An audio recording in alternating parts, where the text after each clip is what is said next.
Mona Lisa adalah salah satu karya seni terhebat yang pernah ada. Lukisan ini merupakan salah satu karya kesayangan Leonardo da Vinci, seorang polimat paling masyhur di abad Renaissance.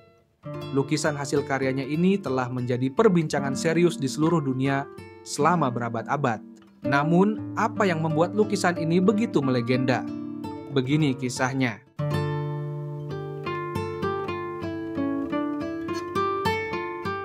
Lukisan Mona Lisa dikenal di Italia sebagai La Gioconda, sedangkan di Prancis dikenal sebagai La Joconde. Lukisan karya Leonardo da Vinci tersebut diyakini oleh banyak kalangan dibuat pada era Renaissance, tepatnya pada tahun 1503. Menurut sejumlah sejarawan, subjek lukisan tersebut adalah seorang wanita asal kota Florence, Italia, yang bernama Lisa del Giocondo atau Lisa Gherardini. Ia merupakan istri dari Francesco del Giocondo, seorang pengusaha sutra terkaya di Italia. Da Vinci tidak meninggalkan catatan apapun dalam karya legendarisnya tersebut hingga akhir hayatnya pada tahun 1519. Hal inilah yang membuat Mona Lisa menjadi masyhur, karena tidak seorang sejarawan pun yang mampu menguak misteri tentangnya. Digambarkan dalam lukisan tersebut, potret seorang wanita berusia 20 tahunan dengan pose setengah badan di teras sebuah gedung. Sang model terlihat santai dengan menyilangkan kedua tangannya pada pegangan kursi, sembari tersenyum tipis dengan senyum yang sangat misterius. Tentu saja lukisan tersebut berbeda dengan sejumlah model lukisan potret pada masa itu, yang umumnya berpose tegak lurus dan kaku. Lukisan Mona Lisa menjadi khas karena sang model tidak memakai perhiasan apapun di tubuhnya, bahkan tak memiliki alis mata. Lukisan Mona Lisa ini merupakan salah satu karya kesayangan Leonardo da Vinci. Hal ini terbukti karena ia selalu membawa lukisan tersebut kemanapun ia pergi, bahkan hingga akhir hayatnya. Pada tahun 1516, Da Vinci diundang melukis ke Prancis oleh Raja François I. Sang raja yang kagum terhadap karya-karya Da Vinci kemudian membeli sejumlah lukisan sang maestro, termasuk lukisan Mona Lisa. Kemudian, Raja François I memajang lukisan Mona Lisa yang legendaris tersebut di istana Chateau Fontainebleau. Di era berikutnya, Raja Louis XIV memindahkan lukisan tersebut ke istana Versailles. Setelah revolusi Prancis meletus, lukisan itu berpindah lagi ke Museum Louvre. Bahkan Napoleon Bonaparte, penguasa terkenal pasca revolusi Prancis, pernah menggantung lukisan Mona Lisa itu di kamar pribadinya. Selanjutnya, pada tanggal 21 Agustus 1911 terjadi peristiwa yang sangat menggemparkan. Lukisan Mona Lisa dicuri oleh seorang karyawan museum berkebangsaan Italia bernama Vincenzo Perugia. Ia menyimpan Mona Lisa selama 2 tahun di lantai atas kamarnya di Paris. Kemudian pada tahun 1913, Perugia membawa pulang Mona Lisa ke Italia dan mencoba menjualnya, sekalipun akhirnya dia tertangkap. Tetapi masyarakat Italia justru menganggap Perugia sebagai pahlawan, sebab ia dianggap telah berhasil memulangkan Mona Lisa ke tanah airnya. Setelah dipamerkan ke publik, pemerintah Italia memulangkan Mona Lisa kembali ke rumahnya semula di Museum Louvre, Prancis. Seperti yang kita ketahui bersama, saat ini sekitar 5 abad setelah Leonardo da Vinci melukis Mona Lisa, potret itu kini tergantung di balik kaca anti peluru di dalam Museum Louvre, dan telah menarik ribuan penonton yang berdesak-desakan setiap harinya.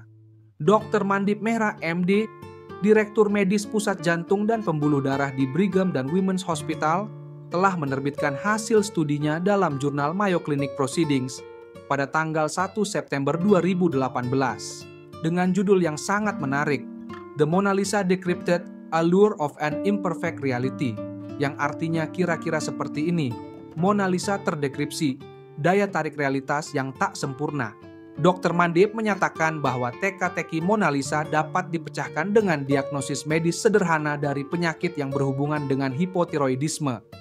Dalam banyak hal, daya pikat ketidaksempurnaan penyakitlah yang memberikan mahakarya ini benar-benar realistis, mempesona, dan sangat misterius.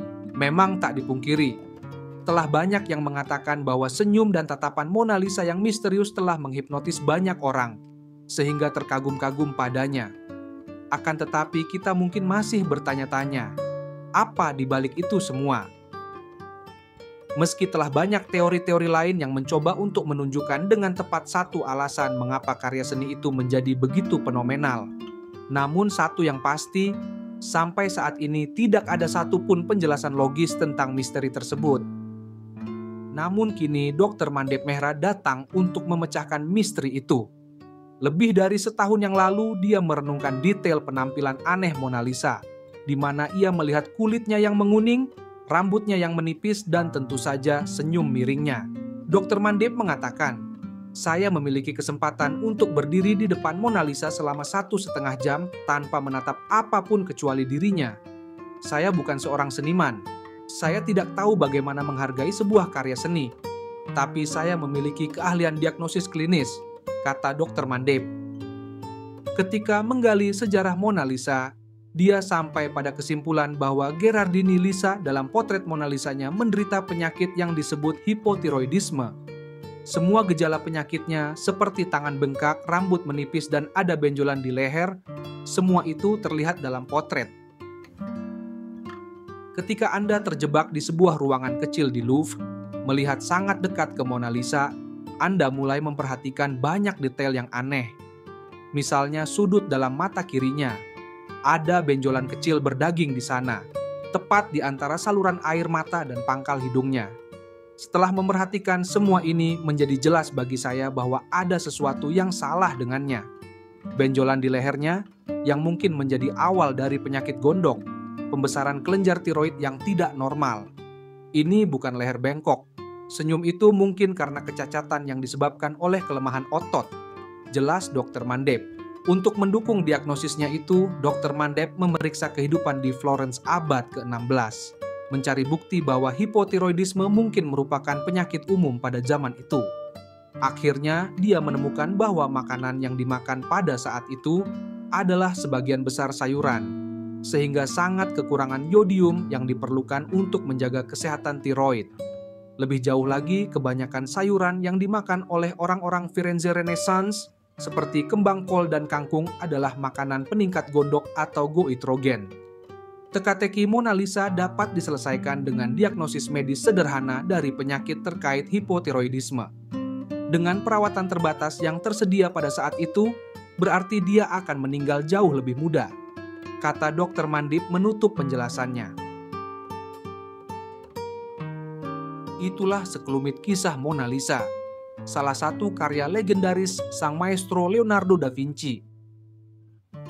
Untuk menutup video ini, seperti biasa saya ingin menyitir sebuah quote penting berupa pepatah lama yang mengatakan, "Gajah mati meninggalkan gading, harimau mati meninggalkan belang."